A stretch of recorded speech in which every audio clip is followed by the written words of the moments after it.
Hey D&D fam. I'm Quick. And I'm Lee, and you're listening to Divas and Ducats. So what is a diva? I think divas get a bad rep. But to me, diva is all about the attitude. As for ducats, it's your finances, your assets, Skrilla, guap, your coin. We're talking all things with the potential to affect your pockets. And while we're attorneys by trade, we are divas by choice. Divas and Ducats is for edutainment purposes. Y'all, we are not Series 511 or 703 professionals. This does not create a financial advisor or attorney-client relationship. The views expressed here are solely our opinions and the opinions of our guests. It's just our opinions, y'all. Okay, divas, let's talk ducats.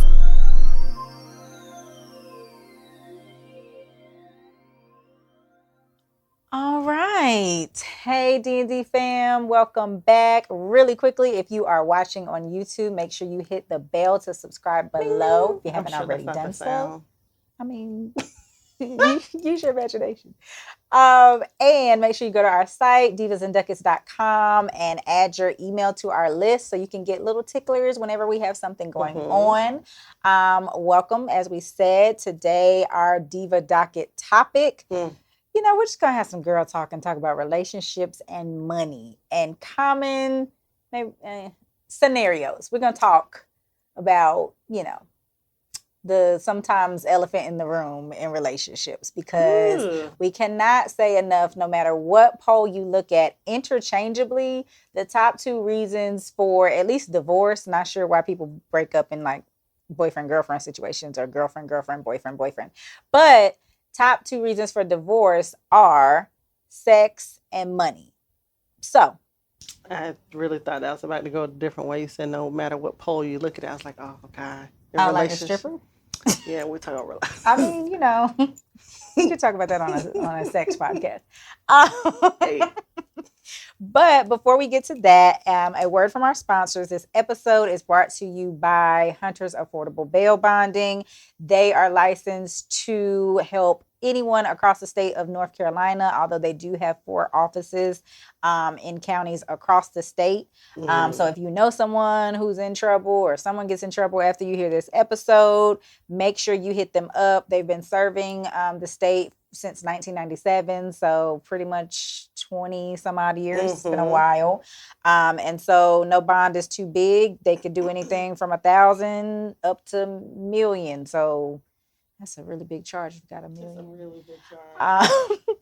Nonetheless, of course, everyone is presumed innocent until proven guilty. They are not here to judge your cousin, whoever got into this situation. They're just here to help them get out. So hit them up. Their number is 704-377-3733. Again, 704-377-3733. And their Charlotte location is located at 428 East 4th Street, Suite 400. So there, every time you turn around, there's a new GIF, a new meme, a new emoji, whatever. And there's this popular guy on, I don't know if it's really a guy or not. I don't know who handles it is. Okay, I don't know who handles the Instagram page, but there's always just these funny little quotes that they post, and people, of course, like repost them to their stories, whatever. So one of the ones that stood out, just because to me it's healthy, and I think both of us have meant it in varying capacities or for varying reasons, was it said we have to normalize having uncomfortable conversations to avoid confusion later, right? So I think for me, what I tend to think about is more so like when I thought about uncomfortable conversations, I thought about like vulnerability. Just because like I think a lot of people don't, when you think about communication breakdowns, I think a lot of people don't voice themselves. Either they don't voice it or they don't voice it as clearly as possible, whatever their feelings are, and it leads to like resentment or whatever. That's what it made me think. But in your case, you were like, let's talk about this money. Let's talk about these ducats, right? So and health. True. Health is also it's important. Health is wealth. So I never think about vulnerability. I did, because I think about, like, okay, even like early friendships, right? Like when somebody does something you don't like, sometimes people won't say anything about it. And then you bury it and it becomes like an issue because some people avoid like the conflict. Yeah, okay. I think for me, that's when I say vulnerability, I just think like conflict or any situation that can be like less than la la la, everything's great. Gotcha. Like it could be an uncomfortable conversation. Yeah. Okay. Yeah, so that's not how I was looking at vulnerability in that. I think of anything that you could combat that saying, because I hate that phrase, what's understood don't got to be explained. It's stupid, because obviously if it was understood, it's redundant. If it was understood, of course it doesn't have to be explained, but a lot of stuff needs to be explained, because then you have these people on social media showing out. Right. Okay, so so when you think about the uncomfortable conversations, oftentimes money can be an uncomfortable conversation. I think it goes without saying why you should talk about money. Like, and when I say talk about money, I don't necessarily mean being like, so how much you make? I just think like, here we go. I just think like it's important if you're dating, and again, let me define dating, because the lawyer in me, I need to define everything. When I say dating, I mean we are seeing each other regularly and we're working towards like either being together, or we're like, because people define dating differently. Some people say you're dating when you're boyfriend, girlfriend.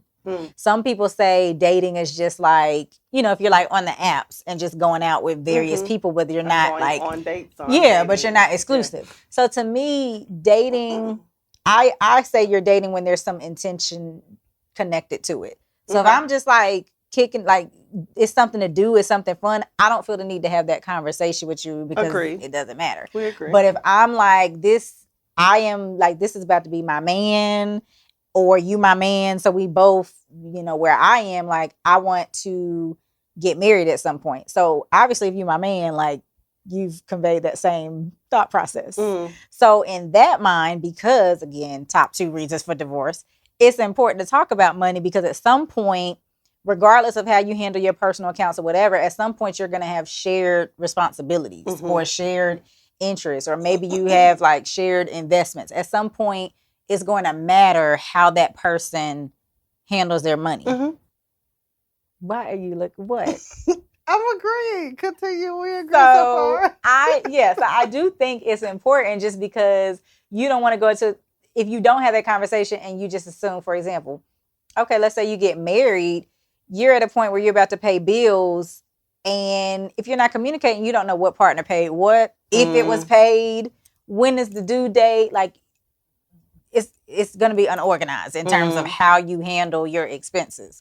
So I think from that standpoint, just for clarity and knowing who is doing what and what the responsibilities are, what the expectations are, that's why I think it's important. Okay. I agree. I agree for all of those reasons. Like, I think the sooner you're able to determine in an honest conversation, the sooner you're able to determine whether y'all have the same values and whether your goals align, the easier it will be to either cut ties and walk away, or decide, like you said, the things that you don't share values on, or the things that don't align. Are these deal breakers? Can we work around these things? And then focus on the things that do align and continue forth. But if you're not having these conversations, and like you said, then you get married and it's like, I never said you didn't have to work. Or, she thinking, hey, I say I do, I get to. Right, he got it. He's right. It. Yeah. So, and that I feel like that's a conversation, especially if and I think how you feel about things is how you feel about things. You just have to be honest about that. If you do want to be married, and as a wife, you do not want to work, you need to communicate that. If you decide, hey, when I have kids, I am dead set against sending my children to daycare, I want to stay at home until my kids are in grade school. That is a conversation that needs to be had, because you need to be able to financially prepare for those things, right? Yeah. That's not a bomb you want to drop on somebody after I do. True. You know? For me, I feel like the conversations, I know that they're hard conversations, right? I do know that they're hard conversations, but I will say that I have had to become more sensitive to the fact that people weren't raised like me, that money in my home was just like talking about a bacon, egg, and cheese sandwich. You know what I'm saying? So that's how I approach it to other people, but it was you see like a visceral reaction like, to when you what's the issue? You know, so it had to be, girl, that is not normal. Like that's not, you know, that is very personal. That's a very personal conversation to have with someone. And I didn't always view it that way, right? So now I'm a little bit more sensitive to how I approach it. I'm gonna approach it. Yeah. But I'm not gonna just blatantly be like, oh, we had to stop, like, be like, so what's your credit score? Like, no, it's gonna be some lead up to the conversation. It is because it's gonna be asked. There's going to be, you know, and it's not just that. So it's not just money for me. Like for me, a huge thing for me is health wise, right? And now, an even bigger thing for me, it's not a question I asked before. It took me going through a relationship to learn that this is a very important question. Are you happy? Are you happy with yourself? Because I cannot be your happiness. I cannot be that is draining. I cannot be your peace. I can add to your peace. I can add to your happiness. You will not subtract from my happiness or my peace. That's my thing. But I can't make you happy, right? And a lot of people try to do that. They do. They try to make someone happy. Oh, this is what he said he likes. I don't care if that man say he like a Toyota Corolla with rims on it. If he not happy, you can go get him a brand new Toyota Corolla with rims on it. Yeah. And that man will go and do whatever he gonna do in that car, and you're gonna be pissed because he's not happy with himself, right? So things are not gonna make a person happy. You cannot make a person happy. That is a really important. Are you happy with yourself? And if not, what is going to get you to happy? Yeah. And listen, I actually talked to a guy who told me, in this stage, I am not happy with myself, right? But I'm ready for a relationship. And no. No. Okay. No. You know, and I will say in that moment, I ignored that I am not happy with myself, right? Because it was related to a job, or it was related to, but in the general, that person just was not happy with themselves. And that's a red flag. Like, you have to, because you can't fix it. Like, you know what I'm saying? So I think that's a really important question that people don't ask. And then you have to be honest. Are you happy with yourself, right? Because if you're not happy with yourself, you're not happy with your weight. You're not happy with where your finances are. You're not happy with you're going to project a lot of stuff onto another partner, you know, if you're not working on these key things yourself and creating your own happiness, right? I believe that two people, I don't feel like you should come in, ideally, you can come in as a whole person, right? But I don't think that that's realistic. I think people do build together to become this whole different thing.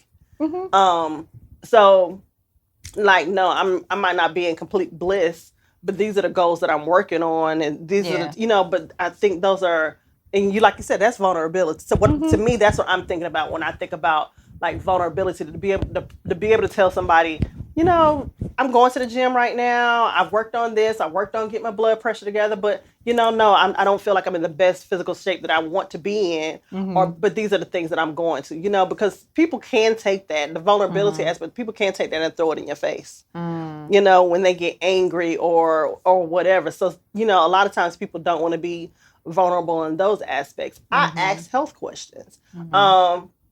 And the reason I do that, and there's no question that I ask that I won't tell the answer to. Like, it's not like you just sit in an interview and I'm like, no, ask me the questions. If I'm asking you about your blood pressure, ask me about my cholesterol. Like, well, I think sometimes, just again, depending on the person, when you talk about like talking about things, maybe even health was like talking about bacon, egg, and cheese, right? Both Now, both are very important, but both are they are very very sensitive. personal. They are. And so when you think about it, that's the thing. They may be in such shock of like, not saying that they're defensive, but it's like, okay, I'm in this like, I'm on fight or flight mode. Like, what am I doing? That I'm not thinking, oh, this is a conversation where I need to ask her too. Now, maybe, you know what I mean? It comes up later like, what she got going on? She asking me all these questions. But you know what I mean? I think in the moment you so like, oh, that, you know what I mean? You may not feel or get that sense. And I think it is very important what you were saying about like being as whole as possible. We'll say it like that. Right. And I think people, we are here, we're not supposed to be like an island. So we are here to help each other. We are here to like better each other in some way. I do think that people that truly care and want to see you successful, if they are able to play a part in that, they do. I think, you know, I've had plenty of friends who, if they know that I want to do something, when they see something they think about, they send it to me. Like it's just going to naturally kind of flow, right? And I think the one area sometimes we disagree, again, because I came from one of those families where it wasn't really talked about. It was handled. I don't remember like my lights were never cut off or anything like that, but we didn't talk really about, there wasn't that conversation that was between a Sunday conversation parent on the table. and child, like this is your budget. And I do think that's where a lot of folks do go wrong, because then kids learn about money as adults and they usually learn by messing up. Right. So I think, for me, especially like earlier in our friendship when we had the conversations, I think where we tended to disagree is the when. How soon is it too soon? How soon is too soon to talk about what's your credit score? Right. How much money you make? So to your point, you like, I mean, we talk about this as early as possible. We could talk about this on the first date if I could get away with it. I don't talk about it on the first date. Again, bro. I think at the point, for me, I feel like at the point where you're thinking about like, this is someone I could be with, then it's appropriate to have the conversation. I'm not an expert on how to bring it up without it being awkward, but I think like if you're dating with a purpose and you're like, I want to settle down, I want to be serious with someone, at the point where you're like, yo, I'm really feeling this person, I feel like this could be something, then it's like, okay, let's start kind of having those conversations. And I think for me, when the conversations have come up, it's more so been about like, not necessarily exactly like, how much do you have? I think it's more so been about like, what do you have going on? Like, what are your goals in terms of what you want to do financially, and like, what's stopping you from getting there? Because like, you know, we joke all the time, like a SMART goal. So it's more so like that, like, what you trying to do? So what's keeping you from doing that? Oh, you got a little credit card debt. Like, it kind of rolls that way for me, more so than like the how much. Right. Because I will say, I think to your point, I can't remember what episode it was at this point, but you said something that was really important in terms of like, it doesn't really matter how much you make. It matters what your habits are, because whatever they are, that's not really, not saying you can't change, because of course, if you need to improve, you can improve. But whatever the habits are, they carry over to increases. So if you are not managing $50,000 well, unless you make certain changes or, you know, recognize that and figure out, like, okay, what do I need to do differently and how do I go about doing that? You're going to do the same thing with 80,000 as you do with 110,000, et cetera, so on. So I think that's the conversation that I feel is very important. You know, I've been honest about, you know, the areas that I struggle in, because I do think, I mean, you know, you got your Dave Ramsey's and your people that are just excellent. But most people, there's some area within finance that you can improve. There's something that is just like, ooh, this tends to be my key. This kid tends to trip me up. Amazon. You know, like I recently transitioned to, you know, special someone has a nice Excel spreadsheet that does all your little math for you. And I recently transitioned to that because I was noticing like I wasn't being as diligent about with my notebook of, okay, we got paid. This is what's coming out. This is what you got. Like I wasn't being as diligent with that. And it's like, girl, if you don't plug that thing into that biweekly spreadsheet and see what, you know, where the stuff is. So that's been an area that I've like improved upon. And I kind of think of you think about it, finance in a way can be almost like working out. Sometimes you have moments where you like, oh, I done fell off the wagon or whatever. So it's not always going to be perfect. Right. But I think those are like, for me, the kind of topics that surround, that I surround myself with when it's like, okay, this is getting serious. Yeah. And I think, so for me, there is no too soon. I mean, it just is what it is. Like, a first date, yeah, I do think first date is too soon. I have a theory, and people may think it's crazy. Y'all, drop a comment, YouTube. Okay. If hopefully YouTube don't kick us off for saying this. I feel like, if you can get naked with your intimacy, if you at that point that you ready to naked with intimacy, you mean like doing it, or like, because intimacy ain't raw? Oh. If there are no barriers. Thank you, see.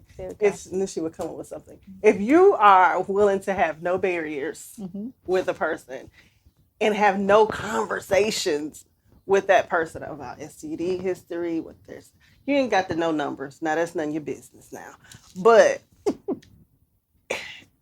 if you're willing to go there and not even be concerned about protecting yourself, then I feel like you should be just as raw with other conversations. Because at this point in time, you telling me, oh, we can't make a baby together. What your finances look like? You telling me like you don't care about sexual transmitted diseases. Again, somebody end up in the hospital. Oh. What's your money look like? I don't know why in my mind, because I realize they're not the same and people are not even comparing them. But to me, I'm just telling you. To you, the rawness is the same. It is the same. You're risking your life with one. The other is just a conversation that I have nothing to do with. Well, nowadays, it's not really risking Is it not? life. I mean, if we want to be technical. What's the technicality? I mean, technically, people are living with the things. I guess. I'm just saying, it's not like 1992 where it's what like, about the baby? Listen, I'm not saying you're wrong. I was just saying, I was like, kids expensive. I was just saying, I was like, ooh, that's drastic about your life. You're going to die. I mean, you might die. You're going to be upset. She's going to die. You will be very upset. You're going to be mad. That's my silly rationale. I will just say it because I know most people don't think like that. That's my rationale. I get you. So, but I think the difference for people is whether the approach. Well, part of it might be that. But I think the difference is more so like when you think about, okay, physical intimacy, right? People may not feel as vulnerable getting it on as they do talking about like where they're, I mean, because a lot of people struggle with in some shape or capacity. Either it's like, I don't save enough, or I don't budget well, or I have debt. I mean, there's multiple branches to it. I understand. And so I think why people would I think totally it goes with how I disagree. said about the difficult conversation, and I thought about vulnerability. I think I think finances make some people feel more vulnerable than they would about like taking their clothes off to have sex. Absolutely, 1,000% it does. Yeah. Okay, so all right. Speaking of credit, would you seriously deal with someone who had bad credit? I have no issues with that because I know how to raise your credit score. So it's not a threat to me. Okay, upgrade you. I hear you. Okay. Now, caveat. The issue for me with finding out someone has bad credit, because again, the number does not scare me. The issue for me is determining how you got bad credit. Because we've had those conversations. It could be a person that's never had any credit. It's going to be just as harmful. You know what I'm saying? Yeah. And if that's the situation and you're in your 50s, red flag. Because why haven't you ever owned anything and, you're in your 50s? But it is. I'm sorry. But the number does not scare me. It's just how. And then to me, it's more of a conversation. Even if it is something bad, what did you learn from it? Like, how have you grown from it? What are you going to do about it? Like, a bankruptcy is not going to scare me. Like, and I guess that's why I can have the conversations because I know how to really fix them. Mm-hmm. Like money conversations don't like really you don't mind scare me. helping people with that. Yeah, I don't. Saying. Like it's okay. that's a natural thing for me. Mm-hmm. So it doesn't really scare. Like you telling me you got a 600 is not gonna make me be like, oh my god, run for the hills. Mm-hmm. Like okay, I mean, in my mind, I'm instantly thinking I can get you a 750 in a year. Like that. That's what I think. You know. So yeah, I have, and I don't have an issue with it, but it does come with some follow up questions of how that came to be and what lessons were learned for them and where do you want to go from? Because some people might be good sitting at 600. Now that might be an issue for me. But would you? So I have now. I'm not a fixer because shoot, I'm gonna be honest. I mean, sometimes I'm the one that needs fixing. So I mean, I have my fixing issues. I mean, you know, so I'm like, I am not in this area. I'm not the expert. I will say, for me, it depends on how bad. Mm-hmm. If you like in the sixes, again, it's probably like, okay, you probably got a little credit card situation you work out. If you were like 3, 4, I've never. You didn't. I'm just saying, if you like then got stuff, because this is my thing, and this I don't know how this is gonna sound because I have not rehearsed it in my mind. These are the fun times. I am a person who I don't get stuff shut off. Okay. I do not get stuff picked up. That was a good way to put it. Yes. So for me, I can't be with someone who can't like put something on it. I let people laugh at me all day because I say payment plan and everything. But I'm just saying, I don't care how tight stuff is. Most utilities, whoever, if you call them and you're like, I'm in a bind, I can't do it. Look at you. Look at you. You got it. So if you like, I can't do it, like most of them will ask you, well, how much can you do? Like most people will work with you. So I don't do well with the types that's like, I just ignoring stuff and my car got repossessed. I don't do that. I can't. Like, again, I'm to put something on it, girl. If you don't have it, put something on it. We gonna figure this out or whatever. So for me, that's the thing that's like more of a red flag is like and like life happens. I'm not saying the folks that's just like barely getting by, you know, like we know there's situations where it's hard out here. Yeah. But I'm talking about the guy who's coming to you like they can date you. And dating costs money. And we are out having this lovely wine or at the little jazz place together. And then we go back to your house and the lights don't come on. That is a problem. I can't with that. That's when I'm like, yeah, no. Because your priorities, like I can't. Speaking of that, let's stay there for a little bit.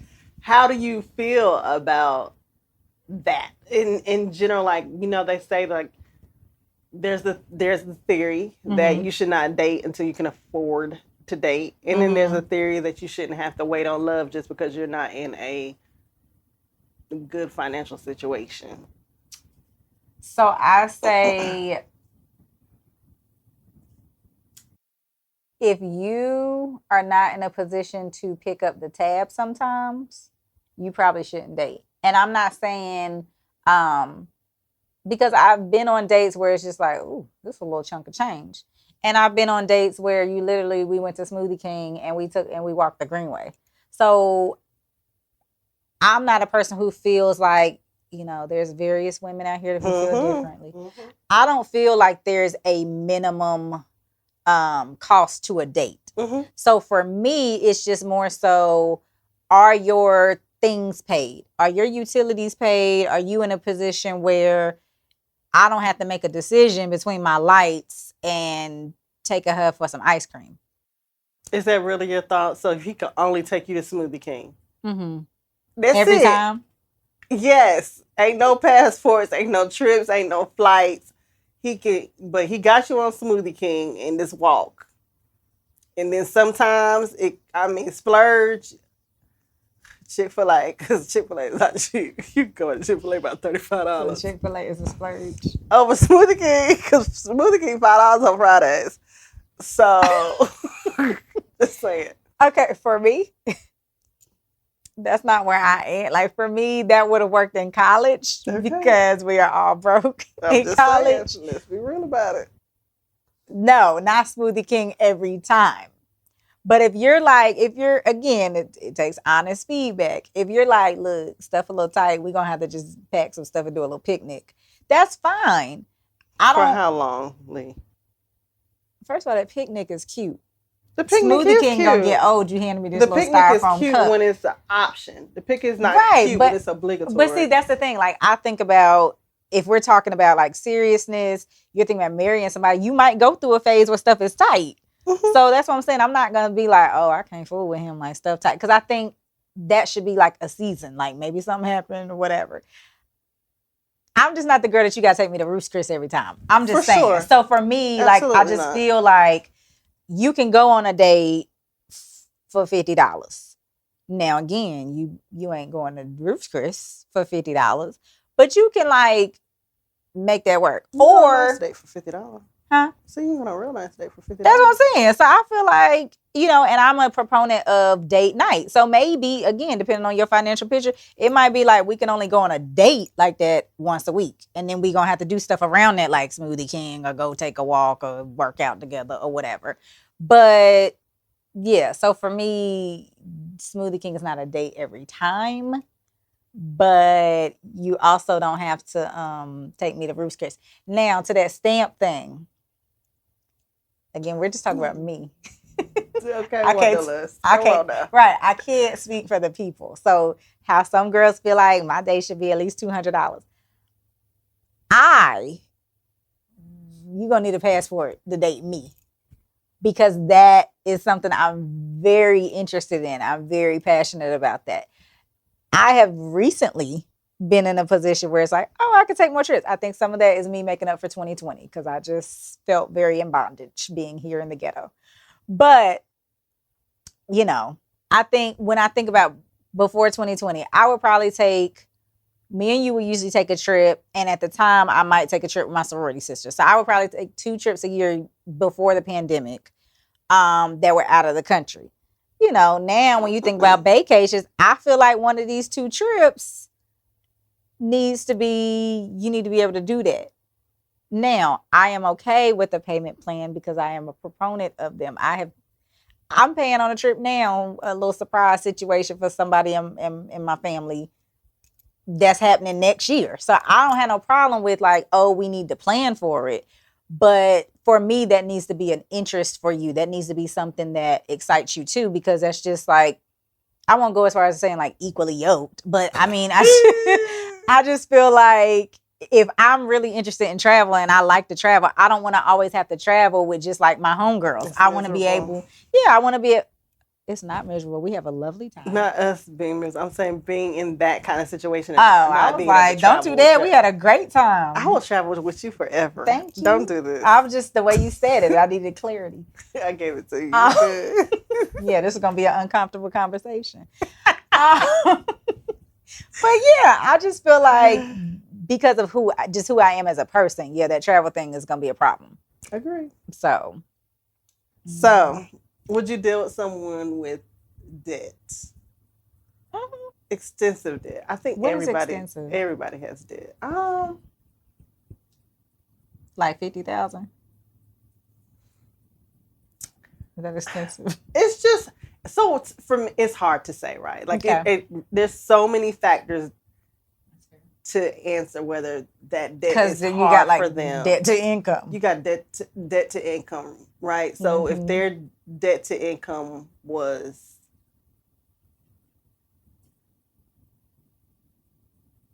70-30, 70 debt, 30 income. Yeah. It's over 50-50 because I think most people have debt. Yeah. But if they feel like they are like you can't drowning in debt, because you, like to your point, if you make if you have 20,000 in debt, but you make 100, it might not really be that bad. I mean, you can get that out could of that. just be some financial management with change and stuff. Yeah. Oh, but you if like you make underwater. 25, okay, we're not. Who is? Oh, first of all, as a lawyer, just to be clear. So we're talking about like, so I'm dating a teacher. Because if you're talking about like 30 something, so I'm dating a teacher and they got $70,000. Is it student? Is it student debt? Sure. I need to know what type of debt. Sure, it's student debt and credit card debt. I just asked that just because, like, if they owe $70,000 in student loans, my answer is a little different because it's like they owe the student loan, but there's probably like a certain payment, and since they're a teacher, right? Hello. Depending on how long you've been doing this, you might be about to cancel that debt. Okay. So my answer kind of changes. Like, if it's that, then I'm like kind of like, I mean, because I have student debt, I'm like, child, but credit card. Consumer debt. Let's like say you have 70,000 in credit cards, car payments. I'm gonna have to send you to like somebody's Quick Financial Sense or something, because I'm looking at it like, how are you not bankrupt? I don't understand. Like, you pay for somewhere to live too, because in my mind, if you think like credit cards, that minimum payment, like how, I don't understand how you getting out of this. Like how, and I'm one of those person like people like, okay, it's gonna sound weird. You ever walk into a room that's so messy you don't know where to start? I have.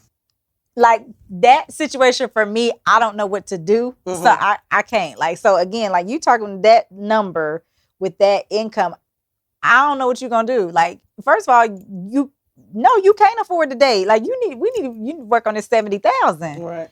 So in that situation, I would say I'd be like, I don't know if I could do that. Like, not without you actually seriously talking to someone who is some kind of specialist that has like we're going to get you in this is your payment, this is how you're able to like live life and pay this debt off. Because to your point, it goes to, how did we get here? How do we get there? I think a lot of us struggle with like impulse buying. You know, you have all the things, but it's also the habit of like figuring out how to stop you, really. Because I was at church the other day. That's one of the things they were talking about, transformation, and they were like, one of the things that you have to learn to say no to is you, because you sometimes are your worst enemy. You know exactly what you want, you know exactly how you like it, and there's nobody there to stop you except discipline from making that step towards, I like it, I want it. You know what I mean? So I think like that would for me, that would be a much heavier conversation than like the person who is like, I got student loan debt. Right. So, I agree. Okay.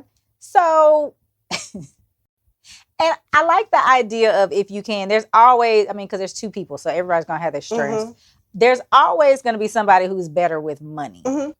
Just like there's always going to be somebody who's the handier one, the better cook, the better whatever. There's always going to be that person in a relationship that's a little stronger in however you look at it with money. They're just, you know.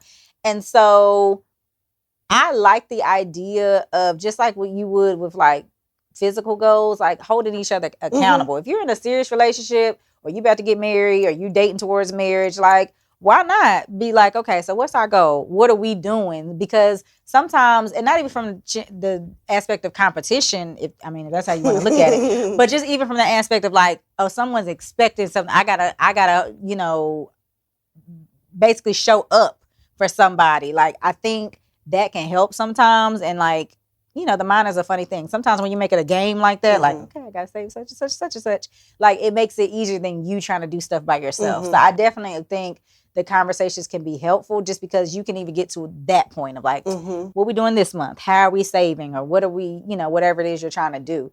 So speaking of like one person being stronger, what are your thoughts about one person? And this is like at the point of like, we're serious, or we're engaged, or we're married. Because like, I don't think most people in the beginning would, absolutely not. But should you like want to have access. Yeah, like what are your thoughts about like one person like being in charge of the money? So I don't agree with that. And as strong as I am with money, I don't want to be in charge of it. And I will be the person, you know, if that's what we agree on, I will be the person that pays the bills. I will be the person that sets up the budget. I will be the person, you know, that handles it in that way, but to be in control of, so that person doesn't, especially women, to have someone be in control of money so that you have no access to and you have no idea of what is going on, is always a setup for yourself every single time and doesn't set it for yourself. And I think it is honestly a red flag if a person doesn't want to be, transparent with what's going on with finances. Like, you don't even know that no, it's just handled. Now, see, when I think when I say in charge, I didn't even mean that far. Okay. Like, I guess because my mind didn't go there to like controlling. Right. Please. I guess I thought what you were saying when I think in charge, I think of the person who like handles the like this gets paid, this like the transactions, I guess. Yeah, but so I'm like I said, I'm fine with doing that, but for me, even still, it's not you just place some money here and I'm gonna handle everything, right? Because my mind is always, and maybe it's being a lot of being a part-time caretaker, my mind is always in the thought of what if somebody gets sick. Okay. I do not want my household to go down because I've been that, and I get sick or something happens, and then my partner has no idea where to even go to find a Duke Energy bill, or doesn't know where the accounts are because I'm the one handling. Making sure that even simple things like making sure that both of our names are on account so that person can write checks if I'm in a hospital and can't do it, So I don't, again, would thrive in it. Oh, yeah. It would That's give her dream. me, She'd be like, right. It's handled. I did it. So excited. But he's going to know. Yeah. Absolutely. There's going to be conversation. Yeah, and there's definitely going to be a conversation around budgeting. You know what I'm saying? Because I think me and you've had that conversation before about, a lot of people are like, well, I put in 200, they put in 200. But in a lot of situations, especially in our situation, that a lot of women are out earning their spouses, or even in a situation where the man out earns his wife. I don't feel like a person should have to contribute equal amounts, maybe percentages, right? 20% of the check, and it's going to be a different number, but it's the same percentage, or however y'all decide and agree to do it. But those conversations, like, it's not going to just be like, oh, I don't know what your finances are, but I need you to give me $500. I'm a proponent of like, I like a good hybrid. So for me, clearly, I'm an adult. It's adulting. I am capable of doing the budget, paying my own bills, whatever. I will say I'm okay with like either me or the other person. I mean, let me say this. If we auto paying, it's going to be you, because I don't like the idea. The old school in me, I do not like the idea of somebody coming in my account. It just annoys me. So if you are auto pay person, I'm be like, well, let me just move the funds that you need, because I'm not setting up auto pay to come up at this account. I'm not. So it's just a thing for me, even though I see it's really responsible, but I hate it. So same. Yeah, so for me, if it's like you're a strong proponent of that, I'm gonna just be like, well, let me send you what you need, and then you could be the one that handles that. But of course, the conversations monthly of like, this is what we got going on, this is what we're doing, or whatever. I don't like when things feel totally tit for tat. So like, to your point of like, okay, if I make, I'm just picking numbers here. If I make 100,000 and you make 50,000, so I make, again, I'm not a math person, but I'm making 60% of our income and you making whatever percent. I'm not about to, for every bill, be like, I pay 60% of it and you pay 40. Like, I feel like there's multiple ways to skin the cat. So if we're like, because I earn more money than I'm going to pay the mortgage, then that's what I'm going to pay. And you can pay these utilities. I'm not about to every bill we going down and we like, you sending me a little invoice. Because this is like, it just feels petty at that point.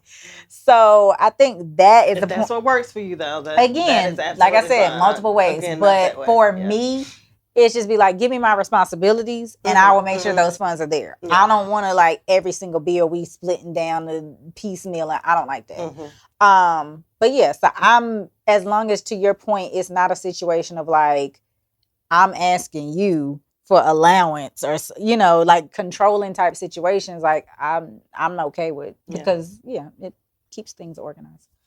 So, okay.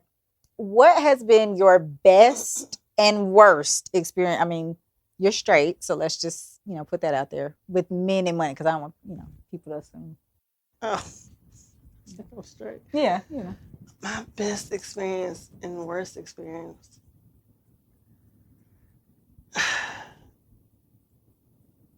I mean, it's my best experience. You need some time? Yeah, you go. Okay. So I'm gonna end it on a good note. I would say my my worst experience was dealing with, and this was like, you know, we were young, so we didn't have money like that. You know what I mean? Like when you're young, you are broke. Like that's to be expected. But even then, again, I was that person like I ain't get stuff cut off. Like I'm gonna figure, you know. So it was just a situation where the person was just habitually like negligent on paying their bills. And one time I went to call them and they were having to like text, because I think like even if your phone gets cut off, you could sometimes text or something. And so they were texting me like, yeah, Verizon cut me off. And I'm like, how much do you owe? Because again, this put something on it concept. Most of the time, the phone company, you could do a promise to pay, you could whatever. So I'm like, how much do you owe? Like this person was like 400 or 500 in. So you haven't paid them in some months to owe that much on a phone. And so I kind of went into the conversation of like, okay, like what are you planning to do? Because like if you don't pay things, like how are you going to be able to have things like when you do want to go and like get a car, or you want to be able to like go get a part, like if you keep doing this, like they're going to send stuff to collections at the point where things are sent to like that impacts you, like bruh. And this person said to me, that was my signal like I had to go. This person said to me like, well, I just won't have nothing. Well, Lee will. You won't have me. Lee will. So include me in nothing. I cannot do this. Like, So that would probably be the worst. Like, and so what would be your best?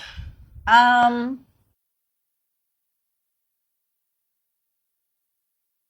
would say again, because I didn't come from that background where we actively talked about like this is how you budget and this is what you should do. Like my first conversation with my mother, I love her dearly. My first conversation with my mother about credit was her calling and cussing me out for getting a credit card and running it up. Okay.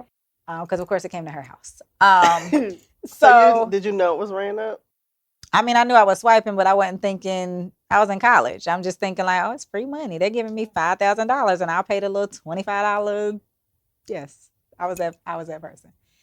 So having come from that and having had to learn like delayed gratification and trying your best, again, life happens, but trying my best to stay within that like 30%, you know, they tell you not to have your utilization over 30%. So for the most part, trying to do really well about like staying within that ratio and all of that. Like that was a process that took most of my 20s.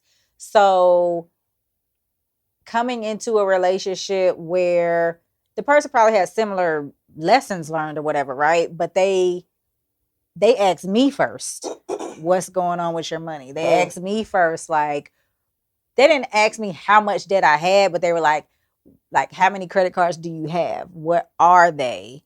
And like, how do you handle your debt? So they didn't really ask me necessarily like, how much debt do you have? But it was just like, how do you pay your bills? What do you want to do outside of like your 9 to 5? Like, and like being to the point where, again, I am not here. Like there's certain things like you and I remember when I was first really trying to work on my credit 5-6 years ago, you were like, you get your nails done twice a month and you were going to nix it all together. And I was like, what I'm not going to do? Like, that was my thing. I was like, and to this day, I get my nails until I do it once a month. I was like, you right. I don't have to get them done twice a month and have the full everything twice a month. You right. That is at least $100 that you can save. But I was like, my thing for me, I am going once a month and that's what we're going to do. And so, but this person's to the point of like, you need to get you a travel mug because that $3 Starbucks, like that's $60 a month. And I'll just be look, he right, but I ain't trying to hear that. But so I will say there's even the little thing when you think they're little that like add up over time that he is better about than me. But what has rubbed off is within that conversation, it now has me, because you think about like, well, you don't think about them, that's a problem. Like the little subscriptions or the little things you have, it has had me to the point of like, let me go to the state. What is this? And so I will say, even though I am not at that point where I don't go every day to Starbucks, but I do sometimes a couple times a week go get my $3 drink. Every other day. Okay, well that's that's a Not start. every day. That ain't every day. Baby steps. So I would say for me, that's been a better experience because it's like there's some accountability and there's some just like physical health or just like your physical goals. Like it's one step at a time, but you can at least see the progress. It's at least putting you on the path of like, you ain't gonna be over here getting no stuff cut off. I mean, not that I would anyway, but yeah. You ready? We ready, No. Sugarfoot? Yeah. Let's start with the worst. Maybe that'll be easier. There were so many worse. Okay, but the worst.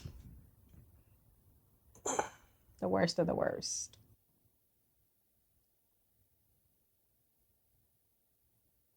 I mean, I don't really let people fool my money like this. I think the worst situation was again young, like you said. I helped pay, not helped.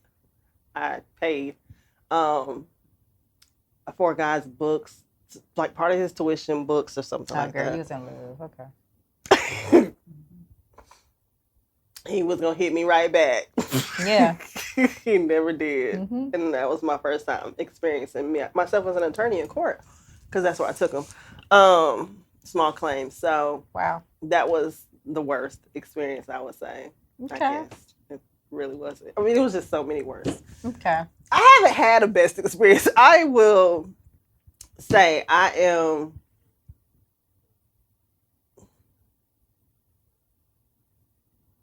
I think that's because that's my strength. There's sometimes that's what's going to be drawn to you, right? Like I feel like a person that's a personal trainer, they're naturally going to draw people that need work. Okay. And that's how I feel about finance. Like I don't feel like I'm ever going to experience that kind of situation where a guy's coming to me and asking me about my finances, and because it's just not. So that would be an ideal best situation. I don't know that. I don't think it's because it doesn't exist. Right. I think it's because of back to what we said about normalizing that conversation.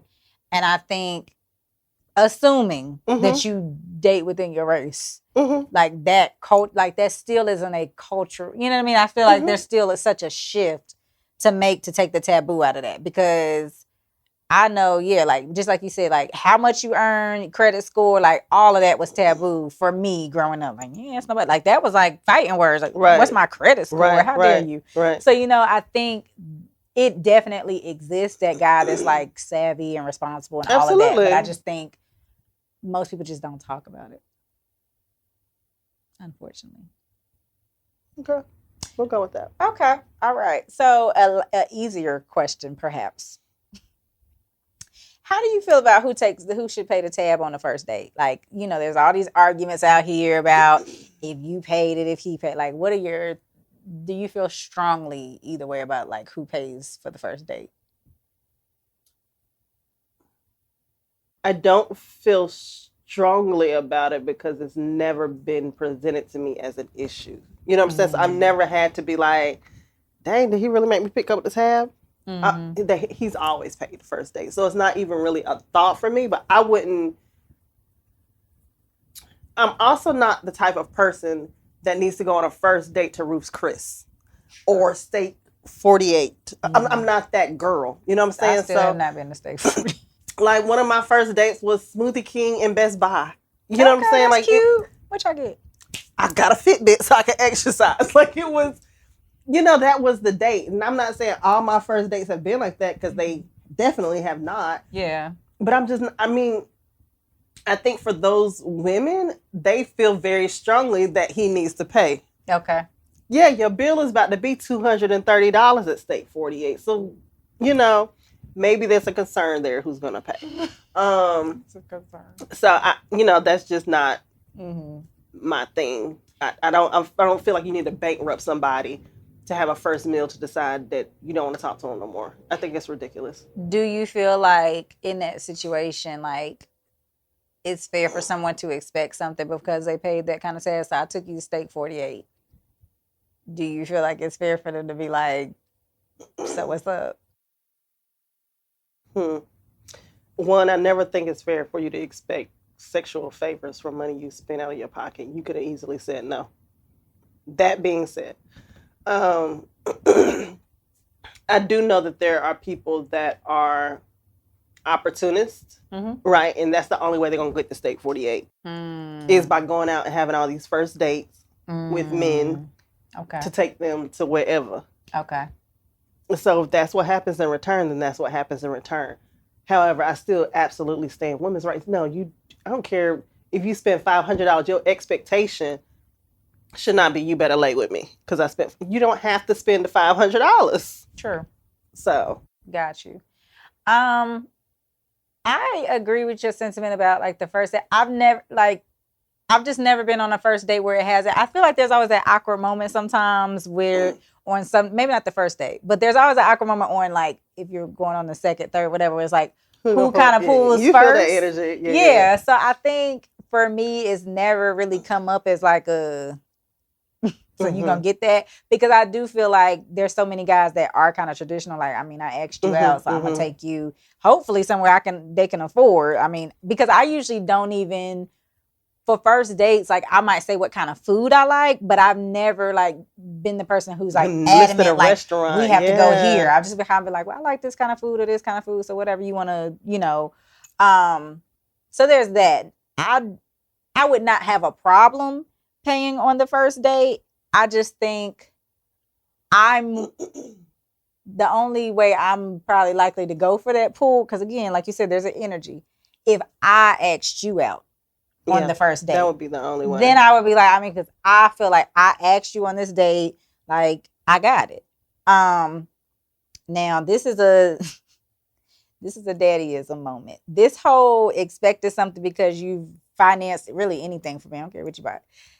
I feel like, and I'm not judging the folk because there's various psychologies around like people who expect certain things, the state 48 girls or whatever. Like, look, that ain't my ministry.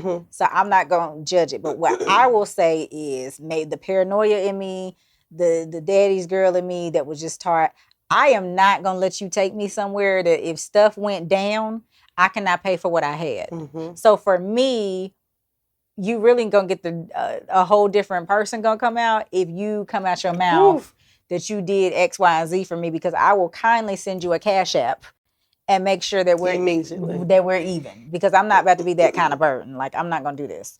So that's the thing for me. I feel like you play yourself when you do something with ill motive. Like if you want to do something, like if I've been in situations where, we talk about state 48, but like, okay, here in Charlotte, I really like every now and then going to like Sullivan's.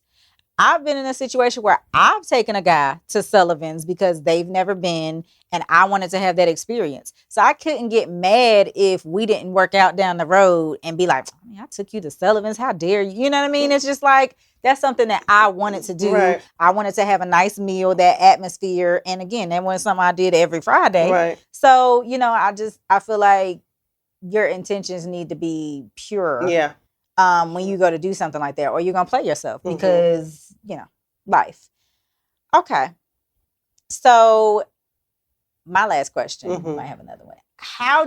What are your thoughts around like respect being attributed to like someone's income or like one partner depending on the other?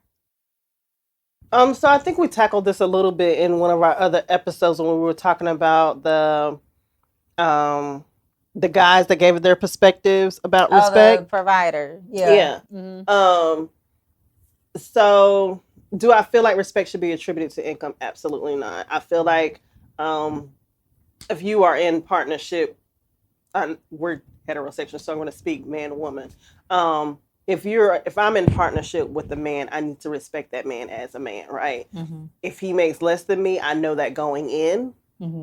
It doesn't make him less of a man and I'm not going to treat him like less of a man. I'm not going to talk down to him like less of a man. Now, I might talk down at some point in time because I'm pissed off, but it ain't got nothing to do with your income. You know what I'm saying? Like, and I'm going to try to check that as well. But it's not going, you will never hear me come out of my mouth and say, you don't even make da-da-da-da. Ooh. That is never. It's going to go real left. Ever going to come out of my mouth. Yeah.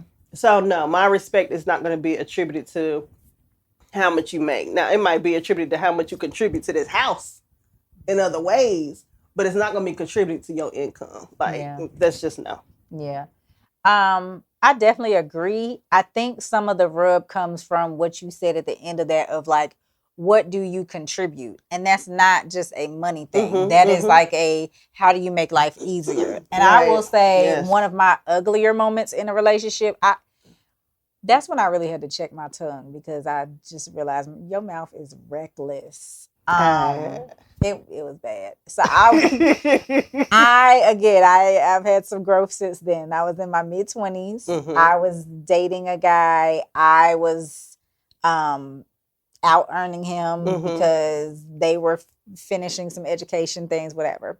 So there was a situation, again, it was cumulative. It wasn't like a one-time Right. thing, but it was a situation where like, again, I'm working and I'm paying the bills. I'm making things happen. I'm thinking as a serious partner, like this is temporary. We gonna get through this. I'm thinking we are we, Mhm. And this person was doing things that were not helping us. So it's like they're making purchases, Operating as an I. Hmm. They're operating as an I. Right. Making purchases or running up bit like they're doing things that every time I make a step forward, now we're 2 steps back. And so all of that added up again, I can't even remember what the argument was, but this person says, again, cumulative moment, but not my best. This person said to me, I mean, you don't know how to treat a man like a man. Mm-hmm. And I said, well, when I see one, I will treat him as such. Again, not my best moment. And I think for me at the time, it wasn't about that person not working. It was about you see me as your partner doing everything I can to keep us afloat, and every step you take is operating in opposition to that. Mm-hmm. You know what I mean? So I think for me, that's where the respect factor comes and goes. It is, as my partner, are you helping me or hurting me in terms of what we say our goals are? And that doesn't matter. Like I said, I've dated guys who had more, and that has their benefits when they out earn you. And I've dated guys who earn less. And again, if they're responsible, it hasn't changed anything. So, I'm very much about treating people just with respect in general, but I'm also about like it takes respect to get respect. Yeah. And some people can be disrespectful in how they move with you. You know what I mean? So and I think that goes both ways. It's not just with the woman out earning a man, right? With the man out earning a woman, not to treat her less than, right? She's not a stepping stool. Like like to treat her less than because you out earn her. And I think a lot of time women focus on the income. Like, does he make 6 figures? Does he make this? And I have experienced it, and I know it to be true. Just because a man makes more than you do, just because a man makes more, doesn't mean he's gonna give you that money. That's his money, right? I have had men that have made less than me, that have given me more than a man that's made way more than I have, right? Because it comes to a respect and their desire to please and to make you happy. So just because a man make that money, don't you be sitting up in there putting yourself in his house and putting yourself in his cars. That's cute. Okay. Yeah. He looking like sis. And sometimes when people earn more, they build up their lifestyle as such. So some people, when they earn more, it balances out in the end because, it does. I always say that. Oh my gosh. So it just really depends. So yeah. It could be a person that makes $50,000-$60,000 and have no debt versus that person that's $200,000 and got a $400,000 house, 4-5 cars that end up being $100,000. Who broke? Like who's the one not swimming? You know what I'm saying? So you have to take into account all of those things. So for me, it's always been, it is not your income. Yes, I want you to be able to generate income, and then if your income is not where you want it to be, let's figure out how to increase that income. But it's not a number for me. It's financial management. Yeah. How are you managing what you currently have? Amen. Yeah. All right, ladies and gents. I thought this was a very productive girl talk, or Devo talk. Y'all can join in too. Let us know how you feel. Do we have time? We want to save our Dear Diva segment? Or? Yes, let's save it. Okay. Let's save it. So, questions, comments, concerns, shenanigans, divaadvice@gmail.com. That is DIVAADVICE@gmail.com. Make sure you follow us on the things, Facebook and Instagram. We do have a TikTok. Still figuring that out. But it is Divas and Duckies. Right. So make sure you follow us there as well. Go to our website, sign up for the little newsletter, get little ticklers of what we're doing. And unless you have any quick tips, you're good. That's it. Yeah. All right. So in the meantime, in between time, have a great attitude, right, guys. Bye.